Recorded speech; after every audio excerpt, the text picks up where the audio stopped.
obras de infraestrutura, Cíntia.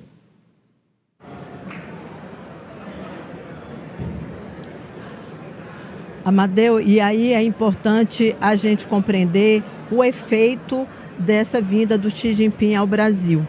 Porque esse banco é um banco de desenvolvimento asiático que tem como maioria acionária exatamente a China.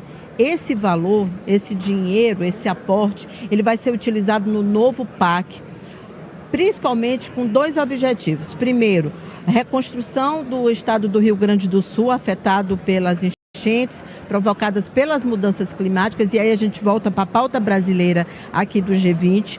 E também o segundo ponto é a infraestrutura da COP30, que acontece no próximo ano, lá em Belém. A gente sabe que o Brasil vai sediar essa conferência internacional. Na prática, Amadeu, eu acho que a gente já pode dizer que isso é um pouco a inserção do Brasil nessa chamada Rota da Seda, que é tão cogitada pela China. E tudo isso está junto também com um outro aspecto. Ontem, um artigo publicado na Folha de São Paulo, o presidente chinês praticamente conclamou o Brasil para juntos os países andarem exatamente ao sabor desse vento, que é o quê? É exatamente essa tentativa da China, cada vez mais presente, de se fortalecer na América Latina, trazendo uma realidade completamente diferente do que a gente tinha, por exemplo, no primeiro governo Donald Trump.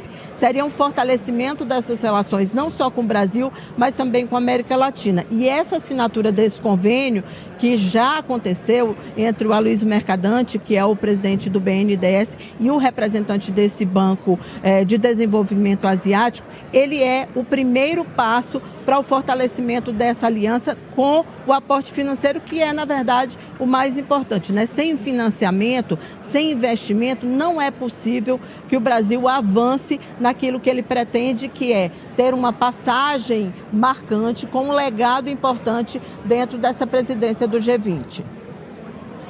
Professor Vila, e é aquela história de não pôr todos os ovos na mesma cesta. Quer dizer, é o Brasil que negocia, sim, com os Estados Unidos, com a Europa, mas que tem esse mercado de muito dinheiro, que é o asiático, também à disposição.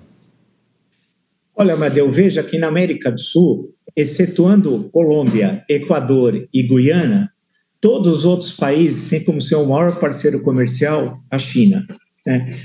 E são, portanto, as maiores economias aqui da América do Sul. Volto a lembrar o caso do subcontinente nosso aqui. Então, as relações da China são, em todo o mundo, são extremamente importantes, especialmente nesse século, né?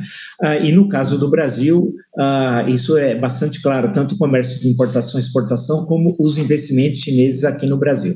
Agora, a nova Rota da Seda, que o presidente Xi Jinping assentou, inclusive foi bem destacado o artigo da Folha de São Paulo, tem de ser vista pelo Brasil com um pé atrás. Um pé atrás não é desconfiança, não. É ver o que interessa ao Brasil, né? Não interessa ao Brasil ser um fornecedor de commodities, né? Só. Né? Portanto, nós estamos nos referindo a quem nos acompanha, aos produtos agrícolas, à pecuária, ao petróleo bruto, né? A minerais em geral, não. Né? Interessa ter um amplo arco de negociação com a China, né? Por exemplo, com o nosso setor industrial, que é o setor secundário da economia. Em suma, nós temos de conversar entre iguais, né?